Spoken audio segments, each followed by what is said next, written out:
Uganda cricket ટીમના captain Brian મસાબાએ કેપ્ટનશીપથી રાજીનામું આપી દીધું। ટી20 વર્લ્ડ કપ 2024માં નિરાશાજનક પ્રદર્શન બાદ તાજેતરમાં જ ન્યૂઝીલેન્ડ ક્રિકેટ ટીમના કેપ્ટન કેન વિલિયમસને પોતાના પદેથી રાજીનામું આપી દીધું છે।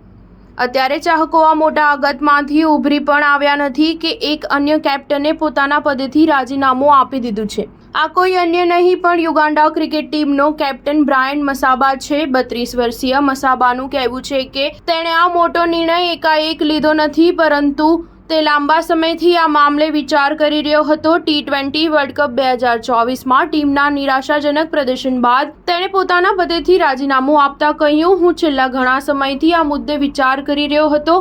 યુગાન્ડા ક્રિકેટ ટીમની અધ્યક્ષતા કરવી મારા માટે સૌથી સન્માનજનક વાત રહી, ના માત્ર ટી20 વર્લ્ડ કપમાં પરંતુ છેલ્લા 5 વર્ષોમાં યુગાન્ડાની ટીમની અધ્યક્ષતા કરી રહ્યો હતો। કેપ્ટન તરીકે રહીને વ્યક્તિગત રીતે મારા જીવનમાં ખૂબ વિકાસ થયો છે। આ દરમિયાન મેં કેવી રીતે લીડરશિપ કરવામાં આવે છે અને સાથે જ ત્યાગ ભાવનાને સારી રીતે શીખ્યો છું। આ બાબત જીવનભર મારા કામ આવશે।